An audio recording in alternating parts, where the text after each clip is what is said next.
Hi, I'm Mo, and baby, I'm a Black Star.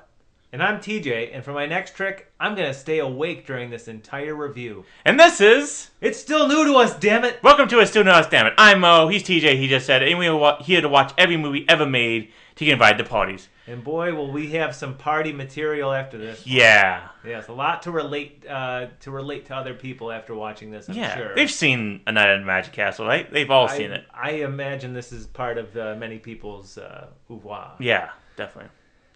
Yes, so before we get into that, I guess, though, Yeah. how the hell do we segue I don't know. out of this? Fuck it, we're just gonna do it. It is time to enter the banter zone. You just crossed over into the banter zone.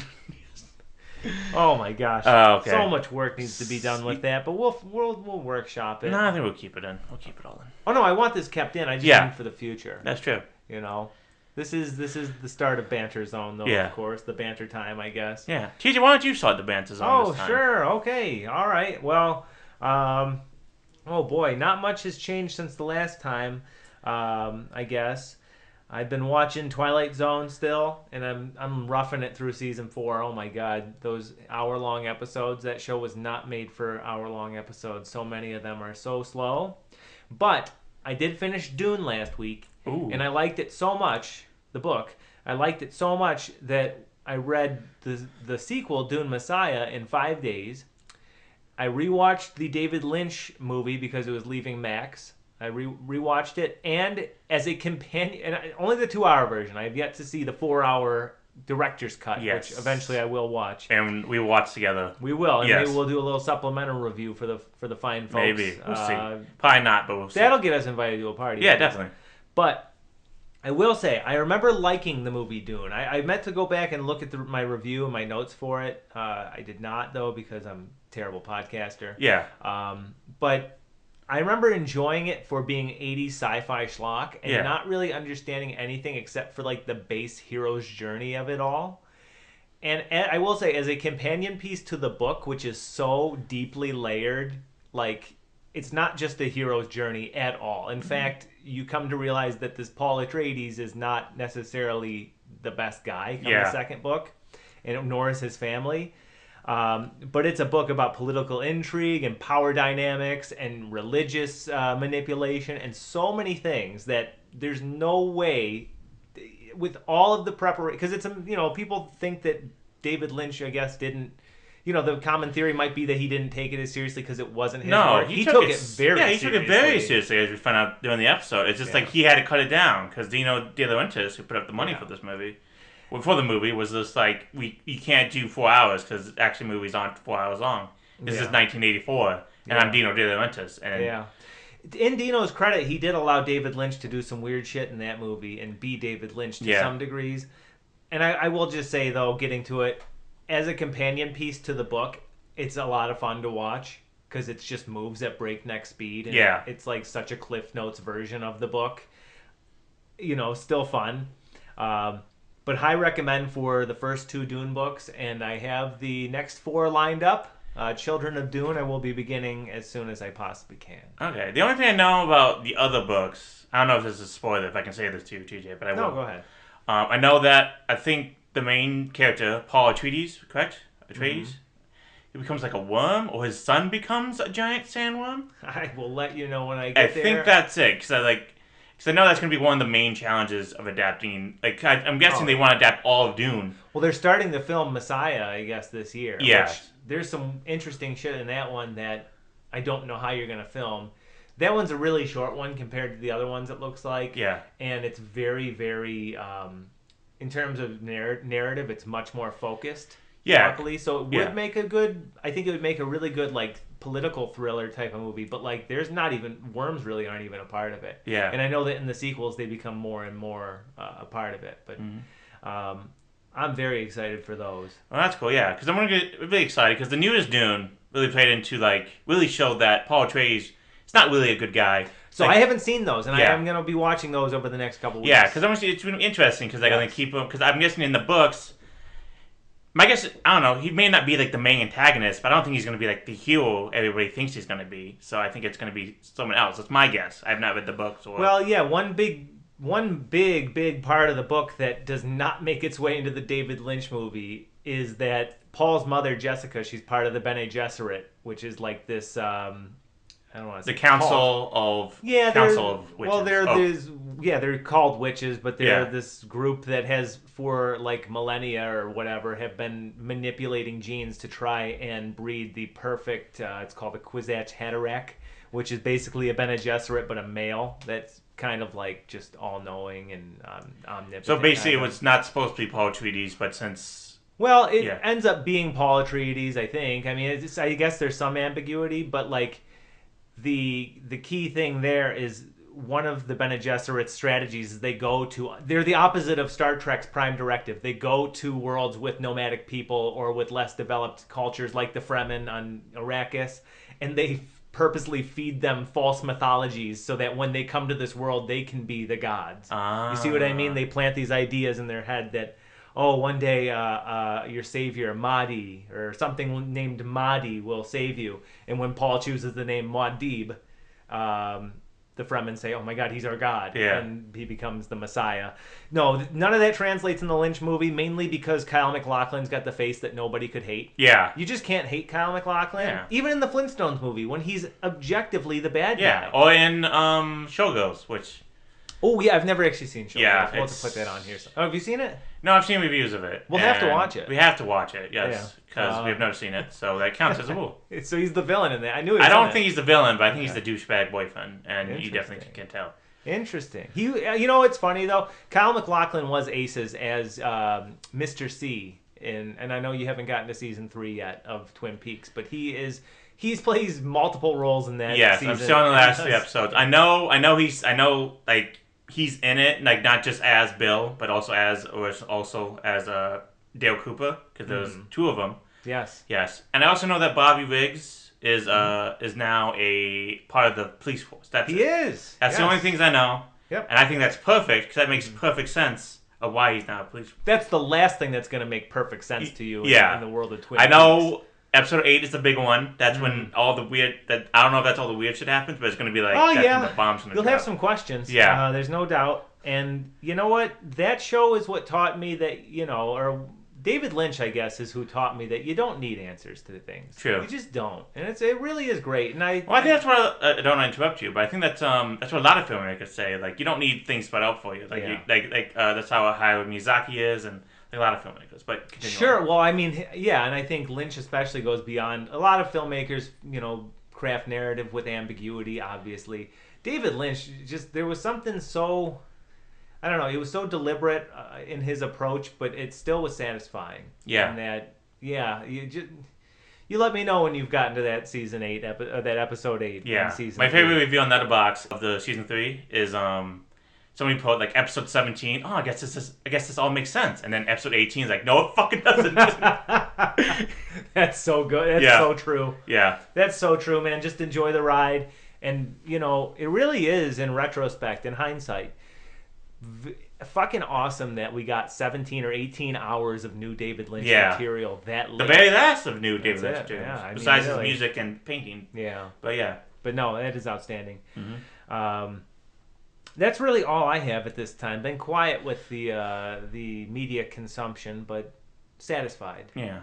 That's cool. How about you? Okay, so yes, this weekend I watched a lot of movies. Mostly all of them starring Claudette Colbert, a famous movie star from the 1930s and 40s. She starred in a lot of Fred MacMurray vehicles from The K Mutiny, as we just watched, and also My Three Sons and The Apartment. But the first one I watched was actually called The Egg and I. And that stars Fred MacMurray and Claudette Colbert. They basically just run an egg farm. So it's basically like the first, city people moving to the country, owning a farm, like Funny Farm or The Money Pit or something like that. So it's basically one of the first one of those. So I wouldn't say it was the funniest movie ever made. I feel like the hijinks could have been turned up a little bit more. Did you pee yourself? No. I have a medical condition, TJ. How dare you? I'm sorry. I zoned out. I meant right now. Oh, right now? You were talking about laughing or something? No, I did not. No. Oh, good. No, I did not. I was going to say, get the hell out of my chair if you did. Oh, go on, though. Okay. I also watched a movie called The Gilded Lady, where she starred with Fred MacMurray also. Basically about how Fred MacMurray is like a reporter, like an ace reporter who doesn't care anymore. and they're best friends. But then she falls in love with like an aristocrat from London or something, like a duke. Mm-hmm. But it turns out Frederick Murray actually loves her. So, yeah. But then when she's dumped by she doesn't know that the aristocrat is an aristocrat. So she goes on thinking, oh, he's just this nice guy. But he finds out he's an aristocrat, and he thinks that he just dated her as like a world romance thing because he's going to marry someone else. And then she gets famous by being the girl who said no to the aristocrat. So then she starts performing and all that stuff. I see. Yes. It would be noteworthy. It would be noteworthy, yes.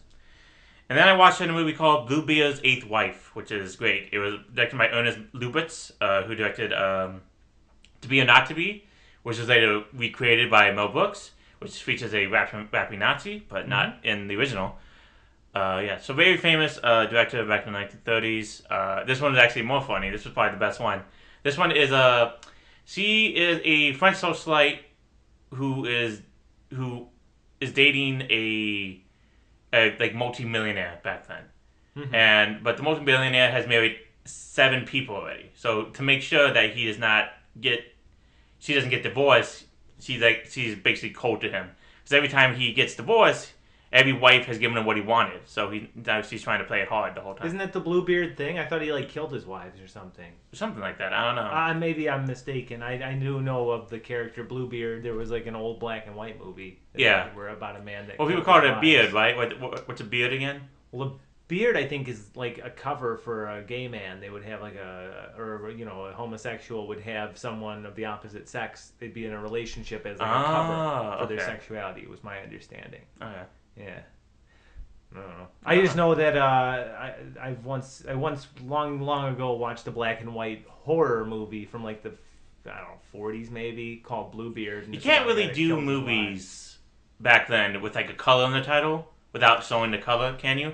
It's tough. Yeah, because it's like Bluebeard and then he just comes in black and white and like you can't see he has a blue beard. Son of a bitch. Yeah. Yeah. Makes no sense. It really doesn't. These Hollywood types. Yeah, they don't get it. Sleazy. Then I watched Some Like It Hot, a classic. Billy Wilder tale. Still funny as ever. Mm-hmm. Jack Lemmon and Tony Curtis kill it. And Marilyn Monroe is also hilarious. So good. Yeah, I'm still mad about the Billy Wilder movies that I chose. They were all kind of duds. Yeah. In a way. It's your fault. Yeah. We could have watched Nitschka. I haven't seen that one. That was a good one that I watched recently. Yeah. Could have watched a lot of them, but nope. Chose those. I fucked up, man. You fucked up, well, TJ. What do you want me to say? I fucked up, bro. Say you're sorry. No. Okay. I will not. Okay. Then I watched this movie, which we'll get into later, but I think it's mostly about it. I'm going to watch The Monkey tomorrow. I'm going to see The Monkey. Oh, the Stephen King vehicle? Yes. Cool. You go to the theater? Or directed by Oz Perkins. Streaming? Okay. It's in the theaters. Remind me why I know that name, Oz Perkins? He directed Longlegs, I think. Oh, yeah, okay. Yeah. Okay. I've yet to see that, but I've heard good things. I've heard that people that want like a turn off your brain horror movie are like, no, but people that are like, let's see something different. Yeah. You'll be satisfied. I think Osgood Perkins is Stephen King's son. I could be wrong about that, but I think so. You may want to look that up. It's almost like we don't have the access to the internet right now. Yeah, we don't have access to it. No. We're doing this all on our noggins. Yep, that's right. No, he's related to Anthony Perkins. Oh. He's younger. Yeah, he's like the nephew or something? Yeah, he played. Let's see. He began his career as a child actor. If I remember correctly, he began his career as a child actor. Yes. Portraying the young version of his father Anthony Perkins' character Norman Bates in Psycho 2. Psycho 2, I know I've talked about it on this channel. Good sequel. Yeah. Highly slept on. Yeah, give it a shot. And let's see, Oz Perkins did Longlegs. He did a film called I Am the Pretty Thing That Lives in the House. Ooh. And then he did Gretel and Hansel from 2020. Oh, that's cool. Mm-hmm. Yeah. Yeah. So he's making a name for himself. Good for him. Yeah, and I think that's mostly it for movies sake-wise that I've watched. Books. I read about a whole bunch of books, and I'm just, like, once in a while, I'm just picking random things to read. I have not been consistent at all. That's kind of the best. Yeah. I don't know if I'm going to jump... I said I'm going to jump into Children of Dune, but I also, before I finished the first one, bought the books of the Hyperion series, which was just a sci-fi series I've never heard of, but I heard like they're from the 80s, and one day out of the blue I heard an Instagram friend or whatever like raving about them, and and then I just kind of briefly looked at them on Amazon, and they're like, or Goodreads score is like 4.8 out of 5. Yeah. Highly regarded in the sci-fi community, I guess. And I had some Amazon rewards cash, and Awesome. I bought the set of 4 for like $30. That's cool. So maybe I'll start those instead and put Dune on hold. I'm already ahead of the movies. That's all I need to do. Yeah, exactly. Because I like to go into those things with all the answers. Yeah. That's why when they made changes to the Game of Thrones show that deviated from the books, I got angry. Exactly. Because, I have so little in life. Viewers can't see me, but I don't even have hair. True. You know what I mean? He is bald. I'm bald. You shouldn't trust anything I say. Bald as fuck. So Yeah. it's like, I need to grasp onto anything I can possibly get in life. Exactly. It's like me in wrestling, If somebody makes fun of wrestling I like, I obviously go into a fine rage and then go insane. As you should. Is this going to post after Elimination Chamber, probably? Yes, definitely.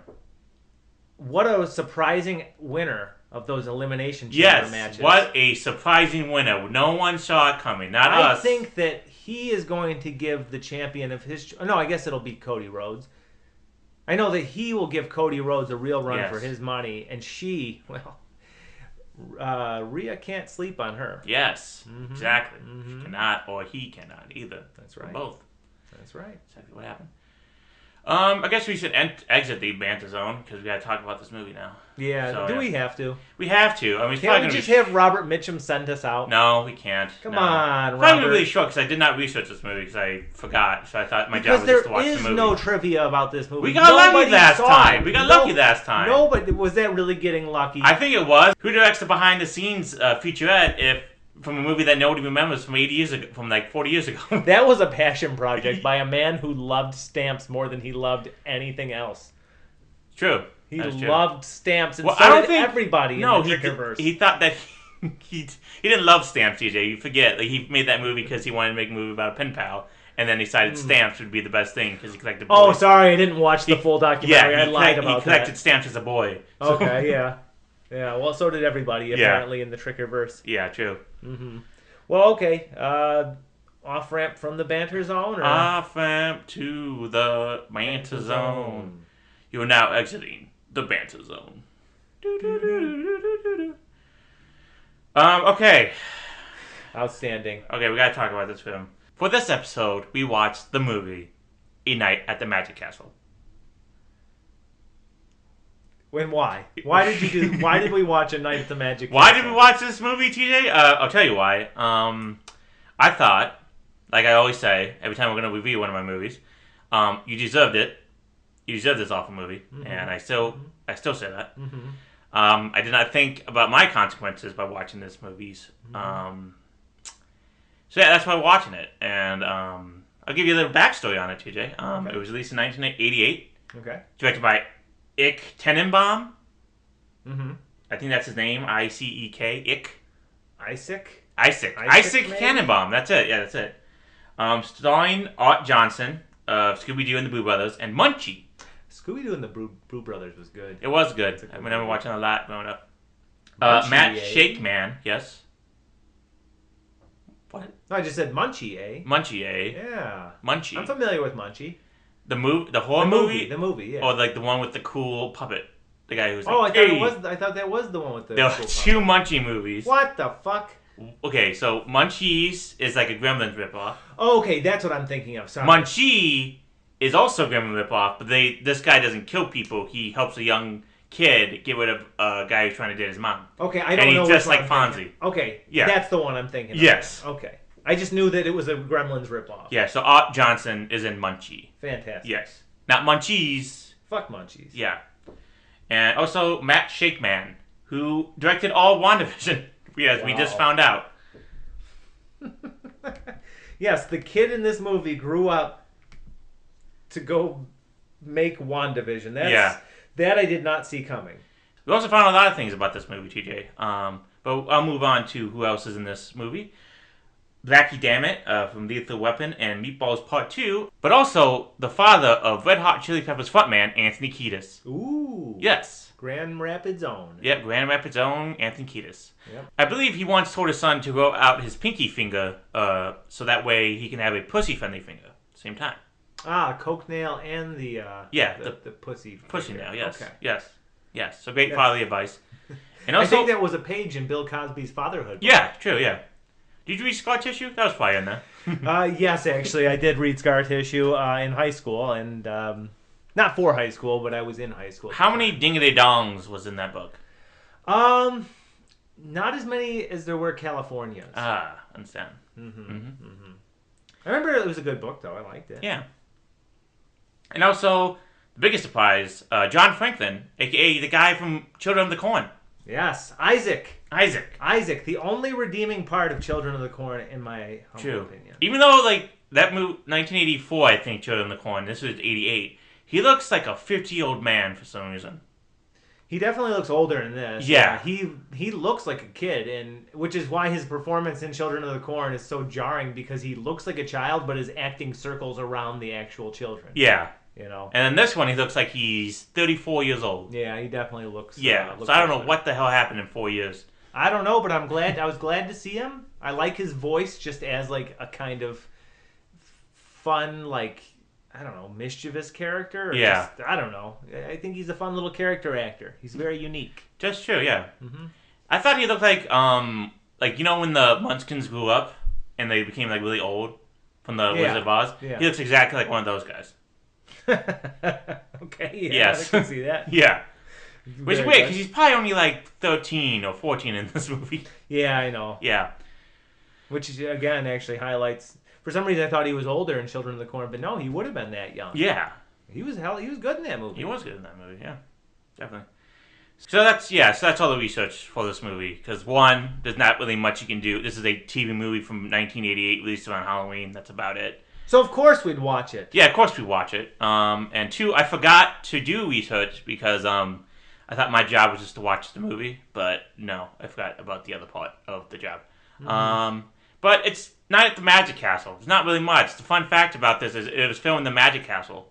That's about it. It was an excuse for a movie to be made about it. Was it do we know, was it a commercial? It wasn't sponsored by them, actually, was it? No, I don't remember seeing something that says sponsored by the Magic Castle. I know that they're super, it's not easy to you can't just go to the Magic Castle, right? I don't think so. I think you need to be a member or something. Yeah, I'm pretty sure you do. So why does this exist? That's the funny thing. We don't even know why this exists. But we do know what it's about. I can tell you what it's about. Yeah, TJ, tell us what it's about. Yeah. Max is a 6-year-old with an imaginary friend named Ruggles. He promises his parents that by age 7, he'll no longer associate with Ruggles, nor any other imaginary friends. On the eve of his birthday, Max is visited by Harry Houdini, a spirit who flies him piggyback to the LA's famous Magic Castle. With Max's final 2 hours as a 6-year-old, Houdini wants to prove to him that imagination is a terrible thing to waste. So they go, of course, to the castle's bar, a setting wholly antithetical to childhood creativity. Patrons of the Magic Castle include the usual physical barflies, but also the spirits of famous magicians and escape artists, including Houdini's rival Black Star and his lackey Reggie, a.k.a. Twit. Physical guests can't see the ghosts, so Harry's antics are mistaken for Max's magic prowess, and the castle's pathetic manager books Max the 9 p.m. slot for that night. In an attempt to sabotage the show, Black Star and Twit subdue Max and Harry's friend Irma, a spirit Max can only hear but not see. Max bolts off stage en route to rescue Irma when he finds out she's in danger, which he ultimately does with the help from Twit, who finally resists Black Star's abuse and commands. Together, the forces of good defeat Black Star, and Max returns home. At his 7th birthday party, Max's father graciously grants a stay of execution to his son's imaginary friends, and Max meets a young woman with a familiar voice who turns out to be Irma. She, Harry, Reggie, aka Twit, and Ruggles are now uninvited guests at the party, and I want to throw Mo down a flight of stairs. In the end, no hilarity ensues.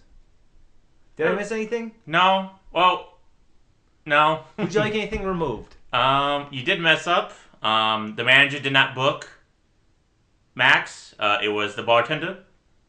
Oh, as I'm sure is customary at the Magic Castle. Yes, exactly. Yes, the bartender got him a slot. So that's one major plot point you messed up. Okay. I forgot that Twit's character's name is Reggie. Yeah. I did not know that. It doesn't matter. I thought his name was Twit. That's what Black Star called him, and I think there was kind of an air about it that Reggie didn't like it. Okay. You know what I mean? He was just very kind of submissive to Black Star. You forgot about the cat. Doesn't matter. Okay. Go ahead, tell us. It's very important about the cat. Black Star summoned a cat once, or created a cat monster. It's true. Now he's very afraid of it. That's true. There was a cat monster in the cellar where Irma is tied up or trapped, and every time a character goes down there, they go, "Oh my God, the monster!" and they run away and they don't show the monster because that's the most important part of the movies. TJ, duh. You don't show the monsters in movies. That makes them more scary. I'm sure they were just they were taking cues from Jaws. Yes. So the less we show this cat monster, the better. Exactly. It's not because they didn't have any money. Mm-hmm. I mean, it probably was because they didn't have any money because it was TV movies in the 1980s. But they blew most of their budget just using the outside shots of the Magic Castle. Yeah. Having to pay for that. That's it. And also filming those two magicians. Mm-hmm. Yeah. Another fun fact about Matt Shakeman, he directed some episodes of Game of Thrones and The Boys, too.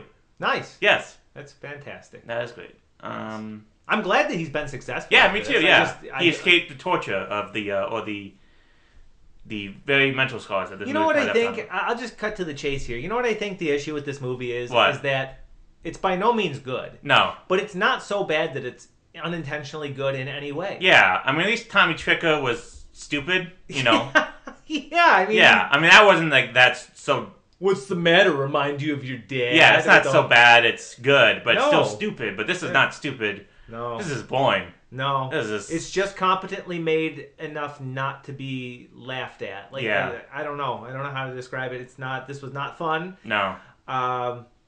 It was an hour and 24 minutes that I'll never get back. Yeah, that skipped. We had a cop. We saw the copy that if we repeated it was lines. skip a few times. Yeah, skip a few times. You got that one too. So it was like watching a VHS in real life. So yeah. Yeah. So that was a good experience. Actually, that part it wasn't even mad about. There was such a charm to that because it did remind me of physical media, like scratch DVDs, sometimes skipping or whatever.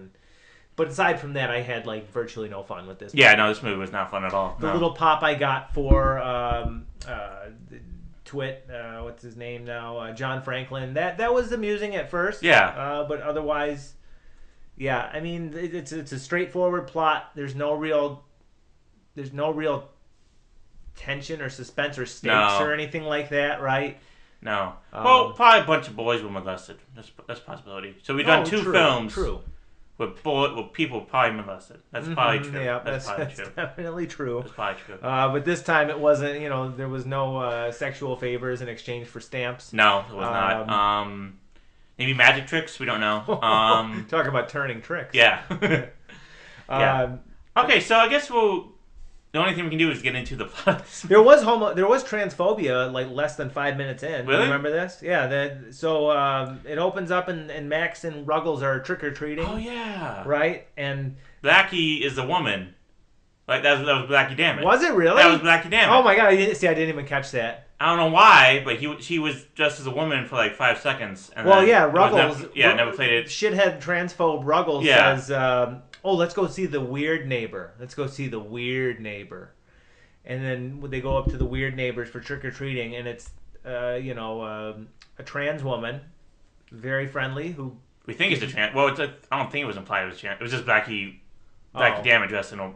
Okay, yeah. I mean, either way, it's a man in drag. Yeah. Yeah. That's the weird neighbor. Okay. How quaint in 1980. I guess that would have been. That would have been looked at as "quote unquote" weird by kids. I guess so.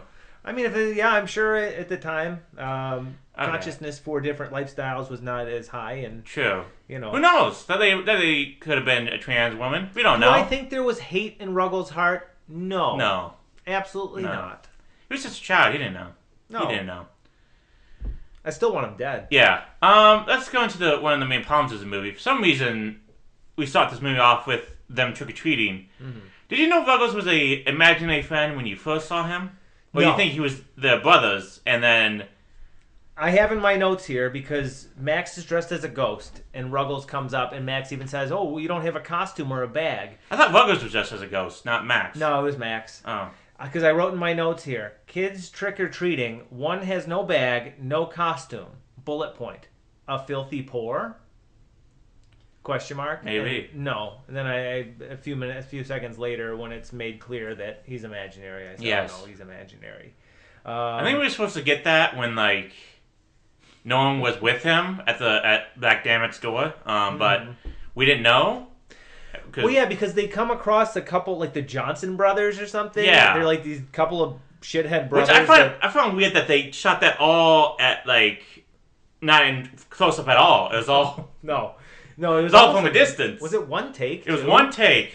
And these brothers like start giving Max shit for not trick or treating with his mom.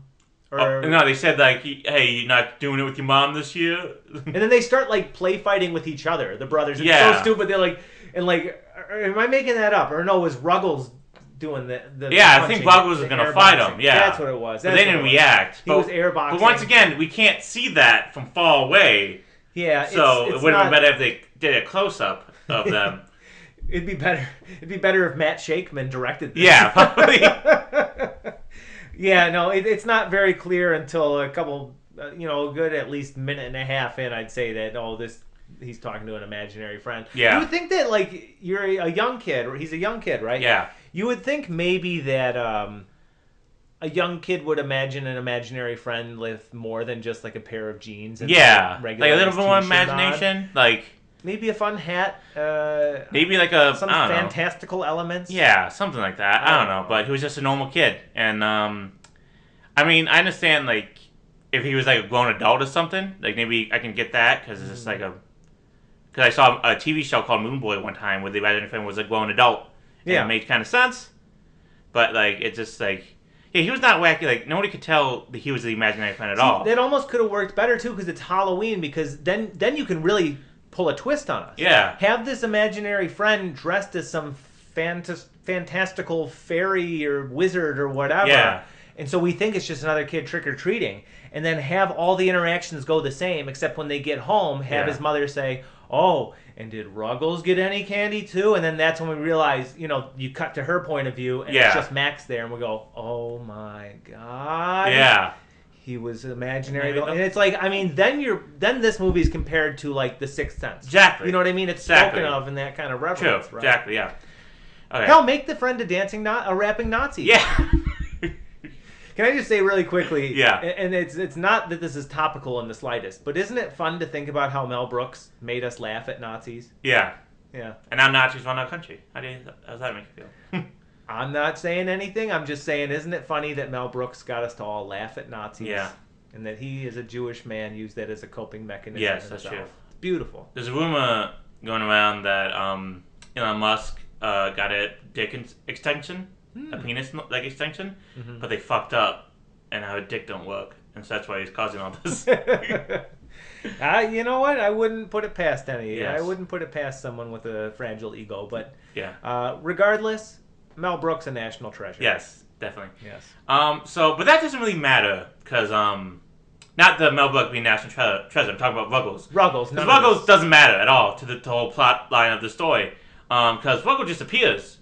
So you have one scene where it's like, I can't be your friend anymore, and then he's gone forever. Yeah. And then we never see him again. He's not part of the movie at all. And then he comes back at the party at the end. He does? Yes. I don't remember him at all. I think he was there with Reggie, Harry Houdini, and Irma. I remember Reggie being there. I don't remember. It doesn't matter. It doesn't I wrote matter. it here, but it doesn't matter. matter. So I could be wrong. Yeah.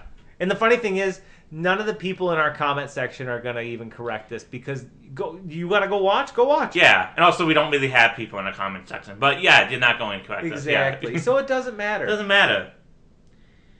How great would it have been? I really wish that last scene, though, with all the imaginary friends at his birthday party, they should have just ripped off Return of the Jedi with the Jedi Force Ghost. Oh yeah, and just have Max smile at them and then turn That's away true. as he grows up into, age 7, where he needs to grow out of the imaginary friend thing. Which again, this movie is also inconsistent on. Yeah. So that's like that's the whole character arc, right? Is Max needs to grow up. he needs. Well, I think the main thing was like you don't need to grow up. You can be imaginary all the time if you want. Well, I think that's the end message. Yeah. But the whole like arc throughout the first 2 acts or whatever is that you're turning 7, buddy. It's time to start living in the real world.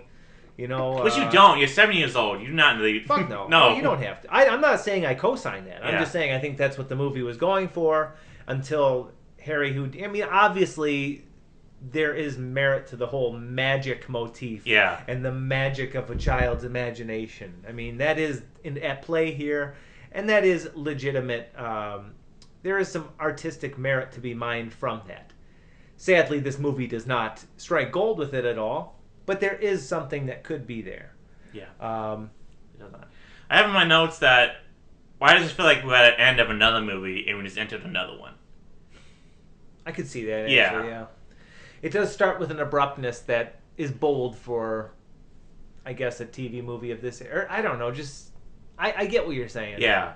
Alright, so Ruggles says goodbye forever. He's dead. He's gone. He's fucking dead. He's fucking dead. Then the kid's sleeping, and then we see Harry, who is Harry Houdini. Yeah. Right? Yeah. He comes in out of nowhere. This kid has no interest in magic at all. We don't see anything. We don't see like anything like that. Not that I knew. Not that we know of. No. And it's like here comes Harry Houdini, and then he's the imaginary friend now, I guess. Yep. And Ruggles does not come back. It probably would have made more sense if Ruggles came back, or maybe if Ruggles was involved in the plot at all. But nope. He could have gone with Max. Yeah. No, that was odd. Yeah. Maybe they didn't want to have to pay the actor, the Ruggles actor. So No, they did not. No. We'll just keep him dead. Yeah.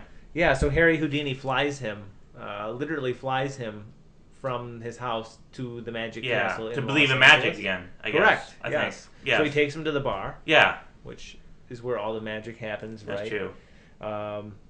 Must be weird. Like you go to the magic castle to have fun, see some magic. You see a fucking kid there, out of nowhere. Nobody's fazed by it. Nobody's fazed by it. No. You know. And again, this is like a highly exclusive magic. Yeah. thing, The only too. people who notice is the bartender. Yeah. But Harry.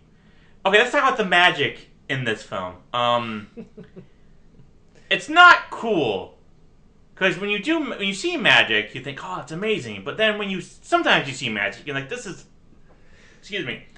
Sometimes you see magic, and you realize this is lame. And all the magic here was lame. It was not fun. I was not amazed by it at all. Mm-hmm. Even when the Wheel Magicians came out and they showed us our tricks, I wasn't like, wow. Especially because they were just like, I don't know, bad cosplaying pirates. Yeah, the wardrobe, I think they ran out of wardrobe budget. Yeah. By the time they got to this point. But no, you're right. I mean, see, that's the thing. Like, the fun part about magic acts in real life is that you know in the logical part of your brain that this is not actually supernatural. Yeah. So the fun is in trying to speculate how on earth this is done, or just appreciating the fact that this can be done, right? Yeah. The magic, quote unquote, in this movie is literally just the ghost of Harry Houdini, whom only Max can see, is giving him all the answers, you know. Yeah. And once again, tricks are not that impressive. They're mostly like bullet ties. I don't know. Like they weren't even done good. You know, they weren't like oh look, a ghost is like holding up a glass. But I don't know. It just wasn't fun at all. No. No. I mean, you've seen all these tricks before, and there's nothing novel about They weren't even like grand tricks or anything like that. No. They want to be on like American Got Talent, or like, you know, like if you saw like Penn and Teller in the 80s and SNL, you would have been like, oh, this is awesome. Mm-hmm. But this is like, no, this is the type of shit that Penn and Teller fought against to make sure that magic was entertaining. It's actually very true. It's a good point. If Penn and Teller saw this movie, they'd punch the shit out of Maybe they did. And that's why they went off on their crusade. Yeah. You never know. Well, you know, I think that in more capable hands, there is actually some artistic merit to the juxtaposition of adults at a bar and a child that is grappling with growing up. Because, like you said earlier, you know, it's not 7 years old is by no means, you know, too old for imagination. Many people I think nowadays would argue you should always be creative and imaginative where you can. And if you think about it, a bar really is like the opposite of that. Just or at least imbibing in alcohol routinely, or just. Dude, I'm really trying. Yeah, you're trying. Movie I was like, TJ, you're stretching a lot. I hate this shit. Yeah, I'm just saying, in a more in a better director's hands, you probably could actually make something out of this plot. I guess so. Yeah. I think you could. Okay, so we're at the bar. Let's leave the bar, but that doesn't matter at all. None of this matters. But the bartender's impressed because he thinks this kid's a magician. All I wish he would have done is this cartoonish eye rub gag. Yeah. That would have been fun. Yeah, that would have been fun. Then we meet the girl. What's her name? Irma. Who we don't see. No, which nobody sees. Is stupid, which is bad because it's just a disenchanted voice, which is done terribly. It sounds like you can definitely tell it's like from a speaker from the Magic Castle itself. I assumed it was ADR. ADR terribly. It was just like you can definitely tell she was in a booth and they just added it. Yeah. I always feel like it was like a second off, so they didn't get time it right. It's quite possible. Yeah. I don't know. She doesn't do much. I mean, if it would be fun if she. Well, it kind of takes the fun out of it because we already have another ghost who people can't see, only Max can see, and then there's another one now. There's like, no we can't rules. Even, there's no. We can't logic. even see her. Like this makes no sense. We should be able to see her because that would have been funnier. It would have been better. more consistent. Yeah, more consistent. Yeah, that's really all I have. Is it would have been more consistent. And maybe feel like they didn't find the actress until the very last second. They now that's funny. I like. Yeah. That. That's probably what happened. Like, we don't have anybody. Like, what do you mean you don't have anybody? We need a female playing the piano. And I'm like, we'll find somebody else and ADR in later. That actually would have been pretty funny. Yeah. Yeah. She doesn't. She gets all she exists to do is to get shoved, like tied up or whatever in the basement by Black Star. Okay. You want to talk about Black Star? Yeah, go ahead. talk about Black Star. Talk about Black Star. He's played by Blackie Dammit, and he looks like the love child of Little Richard and Vincent Price. Yeah, he does, and he's yeah. A classic mustache twirling villain. Yeah, and then also Twit. I would say that the best part of the movie, Black Star and Twit. They are the best part of the movie. Yeah. I mean, objectively. I love the little routine they have going on. It's really fun. But Black Star's is I don't know. I guess he's supposed to represent new magic or something. He's just like I don't know. Because he looks like he. I don't know. I guess I know what you're getting at. Yeah. Whereas Harry Houdini is the old school magic. Yeah, he respects magic or something. I guess he respects the integrity of magic. Black Star doesn't. Yeah. We don't really have backstories of these people either, so we don't know. Like, we know Harry Houdini died a while back. All we know about Harry Houdini is his name in this. Yeah. This movie relies on you to know who Harry Houdini was. The fact that he was, the world famous escape artist really doesn't even come into play. Yeah. Right? I mean, that was his big shtick, was he could escape basically anything. Yeah. He hated psychics. He and his wife, in fact, made it a mission to go to psychics around and try and discredit them. They even came up with a code word for when one of them died. The other would go see a psychic and try and get a seance going and have the psychic say that word. Actually, that makes... Because in the movie, there is a seance. Yeah. So Harry Houdini would be totally against that. Oh, he would have... So that's why he never showed up. That makes perfect sense. Very good. I guess they did some homework. Yeah. Yes. But he didn't even wasn't even made up to look like Harry Houdini in the slightest. He was just like, we need an old guy who looks friendly. And it's me, Harry Houdini. Yeah. Oh wow. You look exactly like him. Oh my gosh. And why are you dressed in a tuxedo? Wait a minute. He wasn't dressed in a tuxedo. When we first saw him, he was in sweatpants and a sweater from 1985. From a Sears catalog. Yeah. And we asked, hey, Jeannie, why are you dressed like that? Why aren't you dressed in a top hat or something? And it was he was just Mel Torme in Night Court. You had a tracksuit. That's funny. Kid, it doesn't matter. It doesn't matter. It doesn't matter. And then he changed into a tuxedo. From 1987. I'm so confounded by the simultaneous amount of effort that was put into this, but also the lack of effort that was put into this movie. Yeah, because for Tommy Trickster, no effort was put into that at all. It was all just really lazy, but it was the stupid kind of lazy, like we said before. Yeah. This is the kind of lazy, the kind of craziness. I was just this guy has this idea, and then every idea he has is in the film. This guy, whoever directed this, Isaac Tenenbaum, was just like, this like film that and like whatever, and then that's it. This scene calls for us to do this next, and then that was it. Yeah, it's really just. Yeah. Let me say this free to watch movie on YouTube, A Night at the Magic Castle, is barren. Why did Blackie want to kidnap Max again? Was it just to watch him? I don't know. I feel like they could have avoided them if they just sold a trick. know. That's it. Like, if you just wanted him to watch him, just be like, hey, watch this trick, and that's it. Like, was he going to transform into something? Was he also going to molest him, such as Harry Houdini did? Probably that. I think that all these magician spirits also are just bored. They're trapped forever at the Magic Castle for the most part. Yeah. They just need to. Why not just tell the kid, like, hey, I want to do a magic trick for you. That's what I want to. That's like, what was he gonna do? Because the movie needs a villain. Yeah, what was he gonna do? Like, he would like he captures Max. Now what? He's gonna put on a show. That's it. The fucking fiend. I know. And then the show ends, and then he's just the movie needs a villain. Yeah, that's really all I can tell you there. Mm-hmm. I'm trying to remember everything about this movie. I'm trying to. So Blackie tries to kidnap Max multiple times. That doesn't work out. Mm-hmm. Twit is like... I hate... He's a bad guy. Yeah, he's just like, I'm a good guy. I'll fix this. I hate he's always bossing me around. Yeah. I don't even like being called Twit. Yeah. My name's Reggie. But then in the very next scene, he's helping Black Star again. Yeah. I don't get his motivation. It's just... There is none. There's none, no. I think, again, I'm going to go with my theory that they're just souls forever trapped in the Magic Castle, and they have to make... How did Twit die? That's what I'm wondering. I don't know. I think some backstory would have been good.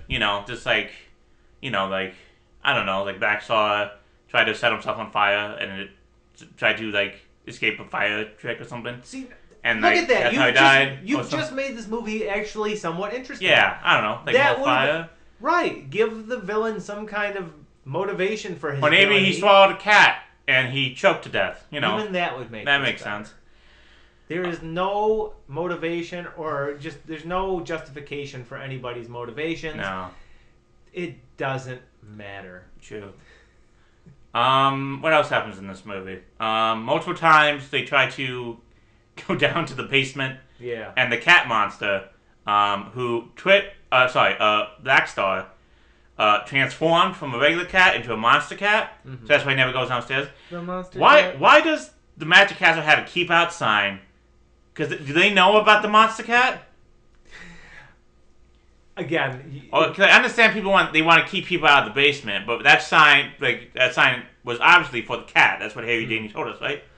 Well, yeah. I mean, if you're looking for any kind of logic or just things to be explained, basic plot items and contrivances to be explained, you're not going to be satisfied. Yeah, you're just not. If you have a pulse, you're not going to be satisfied. Yeah, I just wish they had like enough budget for a shitty.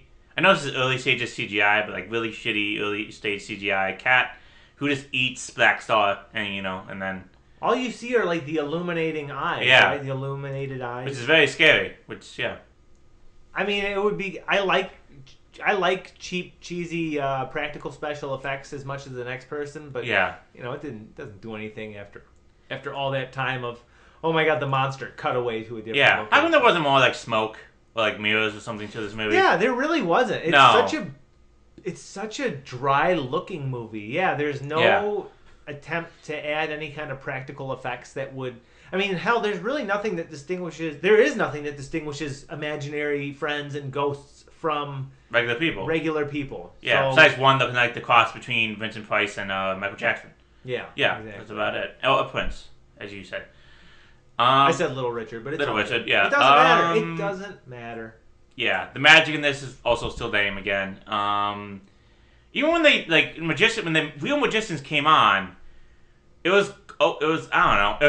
It's like a sitcom version of magic. When they try to point out that magic's lame, they have lasers and smokes and shit, and they look like a cover singer of a bad Judas Priest cover band. Yeah. Yeah.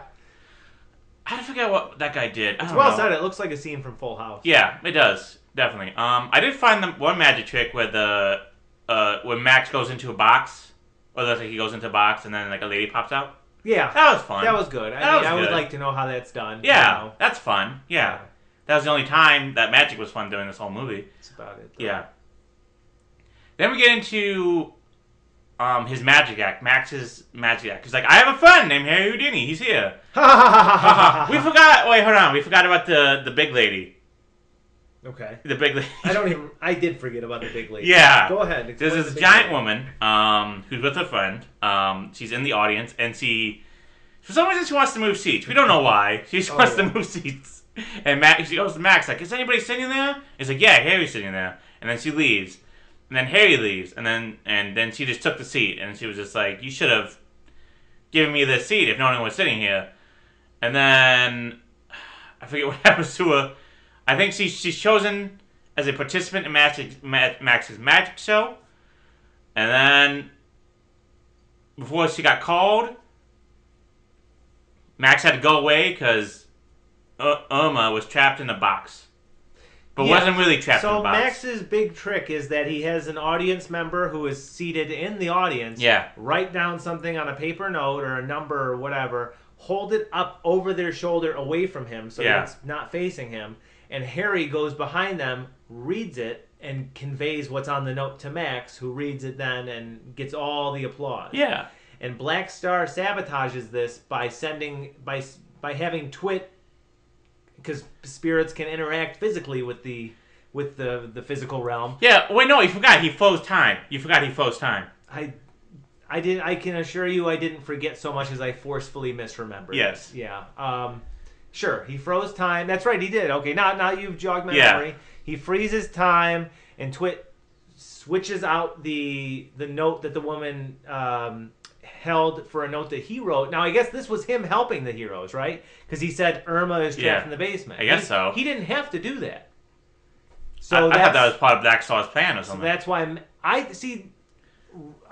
think that was Twit trying to help the heroes say, hey, your friend is locked up in the basement. And Max goes, hurries on off, leaving the crowd at the Magic Castle unsatisfied. True. And the bartender disappointed because now he's got to be a bartender the rest of his life. Fuck. Yeah. He probably just goes back to his apartment and chokes himself while he jokes off, you know? Probably. Because he goes to the Magic Castle, so... Yeah. So they save Irma, they dodge the cat monster. Black Star gets chased off by the cat monster, and then he believes in magic again. It kind of just ends. They don't, say... And then it's like his birthday, and then Harry Houdini comes to life, and so does Twit, so does Irma, who's a woman. And maybe Ruggles. Who knows? Who knows? I won't be able That's to the end of the movie, and I hate magic now, and I want to cry. That's about it, man. That's about it. His dad does say, you know what? You can hang out with Ruggles some more. Yeah. I was wrong. Oh shit.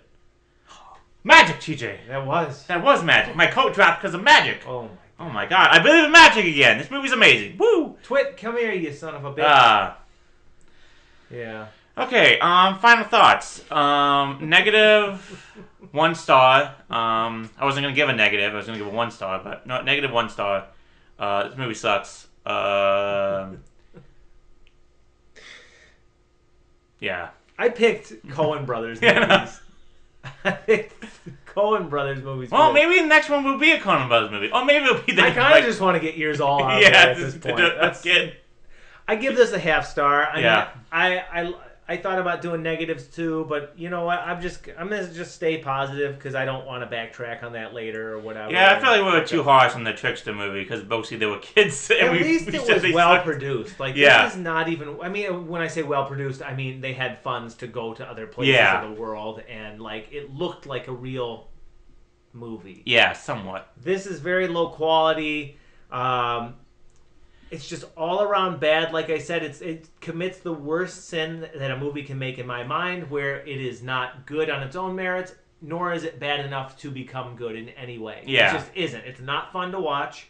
The movie's tagline, or at least the tagline written on the poster, was "A Night to Remember Forever." I assure you that is not true. That is not true, no. That is not true. I will be forgetting this movie in its entirety more or less after the ending of this recording. Yeah.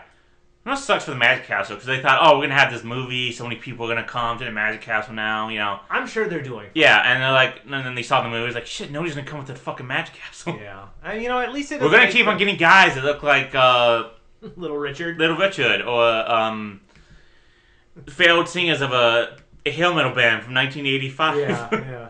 Well, I'm sure they're doing okay. Yeah. And you know what? The dozens of people that saw this movie, if they choose not to go to the Magic Castle, that's probably their loss. Mm-hmm. Yeah. I have no other final thoughts. Yeah, no, this movie. Whew, fuck this movie. It's bad. Yeah, this movie sucks. I thought Kevin James was in this movie, but it's a different Kevin James. Not the one we think of. Yeah. So, I actually saw that too. Is it IMDb? Yeah. Has him listed with his face, with Kevin James's face, but he is not anywhere to be found in the movie. No, he's not. Yeah. Well, good for him. Carl Stevens, the kid who plays Ruggles, was in Honey, I Shrunk the Kids. Okay. I believe he died. Okay. So that's in real life? In real life, yes. Oh, so, yeah. Let's go over my favorite Letterboxd review of this, which is the first one. Because I have not done any research of this. It is, there's something really underwhelming about seeing magic acts on film, even when it's a chubby hair metal guy wearing a leather tuxedo turning swords into fireballs. Came for the Magic Castle, but safe for Blackie, damn it. He's a standout for sure. So. Yeah, that's fair. Hey, real quick, I got to interject. Yeah. Rest in peace, Carl Steven.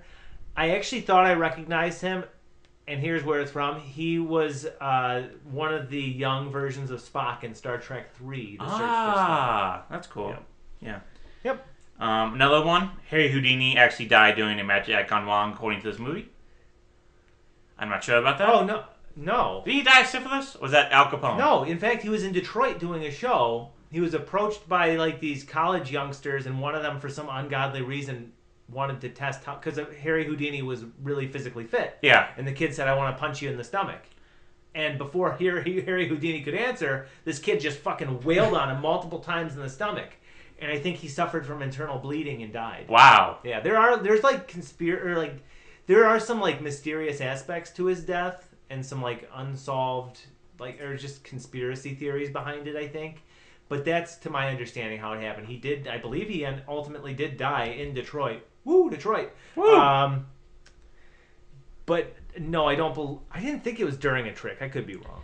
Well, according to the movie, it did, and this movie is fact. Look it up. I don't care. I'm not going to. This is what Harry Houdini looks like, by the way. Yeah, he does not look like that in the movie at all. He didn't even try. No. Did not even try. Not even try. Yeah. So yeah, I don't really know what else to do. I mean, we could do the box office. Go ahead, do the box office. Does it matter? Because this is a TV movie. It doesn't matter. Just do the box office. Okay. Let's just list the names of good movies. True. Yeah. I don't. What if Roger Ebert did review this? You know what? That would be a fun use of AI. Yeah. I admit that. I'm not a big AI fan. Roger Ebert reviewing A Night at the Magic Castle. Ebert bot. That would be fun. Ebert bot. Yeah, that'd be fun. That would be fun. Oh my god. Yeah. Somebody that knows how to do AI, make that happen, please. Yes. That would be funny. That would be funny. All right, the top films of 1988 was Who Framed Roger Rabbit. Okay. Amazing movie. Yeah, I love that movie. Great kids movie. Yeah, it is. Coming to America. Also a great movie. Good Morning Vietnam. Oh, yeah. I like that movie. Big. Okay, nice movie. That's a good movie as well. Yeah. Another movie about growing up. God. Yeah. That's very good. Yes. That's very good. That's a connection right there. That's it. That was well done. Yeah. Crocodile Dundee 2. Never saw it. No, you should. No one should. Three Men and a Baby. Never saw it. No. Die Hard. Oh, I love it. Mm-hmm. Moonstruck. Never saw it. Cocktail. Never saw it. Kind of weird. Know. Very weird. Tom Cruise. There's a suicide in it. There's poetry. Oh. You think poetry's going to be like a big thing in it because people really, really press on the poetry? It is not. Is it like slam poetry? Yeah. Nice. Yeah. That's hip. That was hip and lady. Yeah, back like it's like bar poetry. Yeah. Like a yard or yawn or whatever they called it. Yeah, I got you. And Beetlejuice. Okay. Yeah. I like Beetlejuice. Good movie. Yes. We could have watched a lot of those movies, but instead we watched this movie, which is my fault, which I accept because it tortured you. I know, that's the funny thing. You keep saying this as if it's like you're a victim too. No, I know. You did this to yourself. I did this to myself. Maybe because I hate myself. And worse, to me. Yeah. It's not that worse, you know. You son of a bitch. Okay. Well, I guess we've gone through everything. We don't really have a game. This is probably going to be the shortest episode we've done, besides like the first episode, maybe? Maybe, So yeah. let's see what movie we have next. It may be TJ's movie. It may be, or maybe Just one let of it be mine. the Dirt Bike Bandit or whatever the hell this Dirt movie Bike is. Kid. Just Put respect on the name. I will not. Let's see. It's a 1 in 4 chance. Let's see what we got. Here we go. It is going to be... Ooh. The Hudsucker Poxy. Okay. All right, folks. We get a good movie. That will be a nice palate cleanser. It will be. Yes. Excellent. And hopefully you find connections between the Hudsucker Poxy and Night at the Magic Castle. Again, I can assure you by the time this episode airs, I will not remember a thing about this movie. True.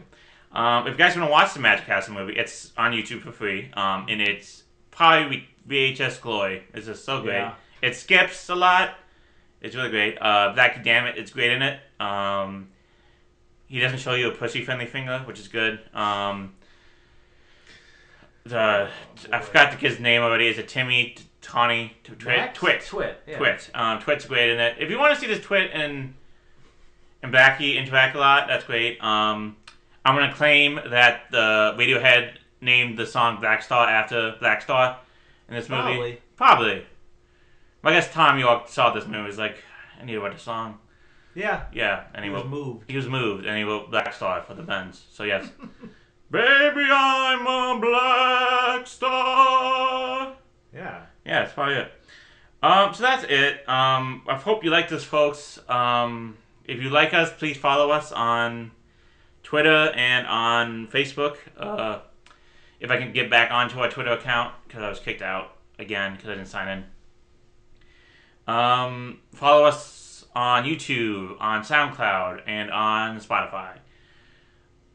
If you have any more suggestions for the show, any feedback to us, give it to us. Comment on our stuff. Tell us what we're doing wrong and what we're doing right. Tell your in-laws about it. Yeah, tell your in-laws about us. They'll love this show. Mm-hmm. They love this shit. Mm-hmm. You know. I'm Italian. If you're Italian and they say Italian's doing something, they fucking love it. It's true. They fucking love it. That's true. Italians will support. They'll just follow anything. If you go to an Italian festival and you just shout out Mussolini, they'll be like, yeah. At least some of them will. Hell, they even banded together to kick his corpse down the street. Yeah. No, they are tight. They'll be like, yeah. They'll be fine with it, you know. You Love probably it, have to trick them, and then they'll be like, oh shit. But it'll be I fine. am a paisan to a lesser degree. Yes. 25%. That's not a thing. Whatever. I feel like I'm gonna, if this show ever becomes I popular... don't even have hair. Just let me have Okay, hair. fine, Come on. fine. I feel like if this show ever becomes popular, I'm gonna get a lot of heat from saying that you're not Italian, because you're... That's okay. I That's mean, fine. it doesn't hurt my feelings. Yeah. Because then when it is advantageous to me, I'll say, yeah, I'm Irish. On St. Patrick's Day, you better believe I'm fucking Irish. Yeah, sure. You know? And on St. Patrick's Day, I cursed Irish, because I hate Fat Tuesday, I'm Polish. Yeah. Punchak. No. Some punchki. You know? Yeah. This is a good time to take a stance that I hate the Irish. Is this a good time to say that? Because I'm Italian? Yeah, it's better. It's good a Yeah. time as any. I think so. Go ahead. That's fine, you know. Not hurting my feelings. True. Okay, so that's it. I hope you guys enjoyed the show. My name is Mo. I have an imaginary friend named Twit. And TJ, you want to say anything? Say goodbye. And I'm TJ, and watch me disappear. All right, folks. Have a good night, and let's have Bob Mitchum play us out. See you next week, or whenever the fuck this is uploaded. Adios. Bye.